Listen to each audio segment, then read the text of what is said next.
चलिए दोस्तों, जानते हैं आज की देश और दुनिया की सिलेक्टेड काम की और महत्वपूर्ण 50 बड़ी खबरों को सिर्फ 10 मिनट में। पर अभी तक आप इस वीडियो को लाइक नहीं किए हैं तो लाइक कर दें और इस चैनल को सब्सक्राइब कर दें। पीएम मोदी ने किया बड़ा वादा, कहा तीसरे कार्यकाल में बिजली बिल कर दूंगा शून्य। कांग्रेस नेता राहुल गांधी वायनाड लोकसभा सीट से आज फाइनल करेंगे अपना नॉमिनेशन। राजस्थान में बोले पीएम मोदी, कहा मौज करने के लिए पैदा नहीं हुआ है मोदी, अभी सिर्फ टेलर है। चीन पर बोले असम के सीएम हेमंता बिस्वा शर्मा, कहा हमें 60 तिब्बती क्षेत्रों का नामकरण कर देना चाहिए। बिहार में all India मजलिस-ए Ittehadul Muslimeen party ने किशनगंज लोकसभा सीट से अख्तरुल ईमान को बनाया प्रत्याशी, आज करेंगे नामांकन। पश्चिम बंगाल के 4 नेताओं को वीआईपी सुरक्षा, टीएमसी से बीजेपी में आए सांसद अर्जुन सिंह को मिली जेड कैटेगरी। गोपाल राय का बयान, कहा आम आदमी पार्टी और अरविंद केजरीवाल को खत्म करने के लिए लगाए जा रहे फर्जी आरोप। महाराष्ट्र के जलगांव से बीजेपी सांसद उन्मेष पाटिल उद्धव गुट में हुए शामिल। वो जमीनी नेता हैं, बीमा भारती को पूर्णिया से उम्मीदवार बनाने पर बोले तेजस्वी यादव। मुजफ्फरनगर में केंद्रीय गृह मंत्री अमित शाह का बयान, बोले अब यूपी से गुंडे पलायन करने लगे हैं। कांग्रेस नेता राहुल गांधी पर पीएम मोदी का बड़ा हमला, कहा देश को आग लगाने की बात करने वालों को चुन चुन कर साफ कर दो। 2000 रुपए के 97% नोट वापस आ गए हैं, अभी भी 8202 करोड़ के 2000 रुपए के नोट जनता के पास हैं। डीएमके नेता का वीडियो हुआ वायरल, कहा मोदी आए तो चिकन मटन पर लगा देंगे बैन। पीएम मोदी ने 90 रुपये का विशेष सिक्का किया जारी, भारत सरकार द्वारा बनाए गए इस 90 रुपये के सिक्के का वजन 40 ग्राम है। सुप्रीम कोर्ट से मुस्लिम पक्ष को बड़ा झटका, धार में भोजशाला परिसर के एएसआई सर्वे पर रोक लगाने से इनकार। तेली का बेटा राम मंदिर में कैसे, पीएम मोदी को लेकर टीएमसी नेता के बिगड़े बोल, बीजेपी हुई आग बबूला। एससी एसटी ओबीसी को लेकर गरीबी से निकले सारे बड़े नेता, पैसे का डर बहुजनों से साजिश। अब मोदी की कुर्सी खतरे में, सीजेआई डीवाई चंद्रचूड़ ने चुनावी पलटा पासा, ईवीएम धांधली पर जारी की आदेश। रक्षक बनाम भक्षक की लड़ाई हुई जारी, बीजेपी के लिए मुसीबत बने फौजी, अब जवान और किसान लड़ेंगे चुनाव। नए वित्त वर्ष के पहले दिन एलपीजी सिलेंडर के उपभोक्ताओं को मिली राहत, एलपीजी सिलेंडर 32 रुपये हुआ सस्ता, चुनाव के बीच मिली राहत।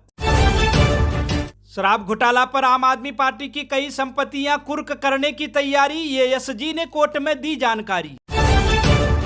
मध्य प्रदेश में धार्मिक गाना बजाने को लेकर 2 समुदायों में पथराव, 15 गिरफ्तार आरोपियों के खिलाफ एफआईआर और घरों पर बुलडोजर चलाने की मांग। लोकसभा चुनाव 2024 पर बहुजन समाज पार्टी ने 12 सीटों पर घोषित किए प्रत्याशी, लखनऊ से सरवर मलिक को दिया टिकट। भाजपा सांसद सुब्रत पाठक ने सपा मुखिया पर लगाए गंभीर आरोप, बोले अब दी जा रही धमकी, अखिलेश यादव उनकी हत्या करना चाहते हैं। पूर्व डीजीपी बृजलाल का बयान, बोले मुख्तार को सपा ने दिया संरक्षण, पोटा के मुकदमे में भी बचाया, कांग्रेस बसपा पर भी लगाए आरोप। जब भूकंप के झटकों से दहला ताइवान तो बताया 25 साल पहले आए भूकंप से मची थी ऐसी तबाही, लाशों के लिए फ्रीजर भी कम पड़े, डरे लोग पार्क और खेतों में रहे। भारत के प्रधानमंत्री नरेंद्र मोदी बोले ताइवान में भूकंप की घटना से मन हुआ दुखी, 9 लोगों की मौत, 700 से ज्यादा लोग हुए घायल। लोकसभा चुनाव के तीसरे चरण की सीटों को वर्चुअली साधेंगे पीएम मोदी, नमो ऐप के जरिए करेंगे संबोधित। बदायूं में सीएम योगी आदित्यनाथ का बयान, बोले अर्थव्यवस्था की रीढ़ बनेगा गंगा एक्सप्रेस वे, दिल्ली दूर नहीं रह जाएगी, 3 घंटे में पहुंचेंगे प्रयागराज। अरविंद केजरीवाल ने वीडियो कॉन्फ्रेंस के जरिए पत्नी सुनीता केजरीवाल से की बात, तिहाड़ जेल में बंद हैं दिल्ली के सीएम।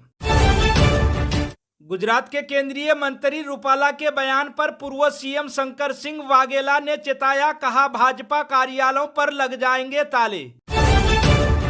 उत्तराखंड में पीएम मोदी का विपक्ष पर कटाक्ष, कहा देश तोड़ने की बात करने वाले को टिकट देती है कांग्रेस, देवभूमि से पीएम मोदी का चुनावी शंखनाद। पूर्व प्रधानमंत्री को लेकर केंद्रीय गृह मंत्री अमित शाह ने किया दावा, कहा जम्मू कश्मीर पर पंडित नेहरू ने की सबसे बड़ी गलती। सीएम अरविंद केजरीवाल पर अनिल विज ने कसा तंज, बोले केजरीवाल ने गीता और रामायण पहले पढ़ी होती तो ये नौबत नहीं आती। वीवीपैट पर्चियों की पूरी गिनती की मांग, लोकसभा चुनाव से पहले सुप्रीम कोर्ट ने इसी केंद्र से मांगा जवाब। लोकसभा चुनाव 2024 को लेकर मतदान से पहले चुनाव आयोग ने असम, बिहार और उड़ीसा समेत कई राज्यों के बदले डीएम और एसपी। विजय शंखनाद रैली में पीएम मोदी ने कांग्रेस पर जमकर बोला हमला, कहा मोदी 10 साल से इनकी लगाई हुई आग को बुझा रहा है। चुनाव 2024 को लेकर उड़ीसा में कांग्रेस ने खोले पत्ते, लोकसभा की 8 और विधानसभा की 49 सीटों पर उतारे उम्मीदवार। बिजली मंत्री की अध्यक्षता में हुई हाई लेवल मीटिंग, भयंकर गर्मी में बिजली की किल्लत से बचाने की कोशिश जारी। लोकसभा चुनाव के लिए एसपी, डीएसपी, डीएम के कंधों पर होगी बड़ी जिम्मेदारी, यूपी, बिहार समेत 6 अन्य राज्यों में स्पेशल ऑब्जर्व्स की तैनाती। कांग्रेस अध्यक्ष मल्लिकार्जुन खड़गे ने वंदे भारत की स्पीड को लेकर किया ये दावा, कहा रेलवे को भारत के विकास इंजन के रूप में करेंगे पुनर्जीवित। वामपंथी नेत्री ने कांग्रेस नेता की सीट को लेकर उठाए सवाल, बोले राहुल गांधी को केरल से नहीं भाजपा के घर से लड़ना चाहिए चुनाव। एसबीआई का चुनावी बॉन्ड एसओपी की जानकारी देने से किया इनकार, आरटीआई की धारा 8(1)(d का दिया हवाला। बागी भाजपा नेता इरादा बदलने के पक्ष में नहीं, लोकसभा चुनाव पर केंद्रीय गृह मंत्री अमित शाह ने ईश्वरप्पा से उम्मीदवारी वापस लेने को कहा। अरविंद केजरीवाल के इस्तीफे की मांग पर सुप्रीम कोर्ट के पूर्व जज अजय रस्तोगी का बयान, बोले आप ऊंचे ओहदे पर हैं, पद पर बने रहना अच्छी बात नहीं। अरुणाचल प्रदेश में 30 स्थानों के नाम बदलने पर कांग्रेस ने मोदी सरकार को घेरा, कहा वे चीन का नाम लेने से डरते हैं। भारत के पूर्व प्रधानमंत्री डॉक्टर मनमोहन सिंह के राज्यसभा कार्यकाल के समापन पर कांग्रेस अध्यक्ष मल्लिकार्जुन खड़गे बोले मध्य वर्ग के लिए आप हमेशा हीरो रहेंगे।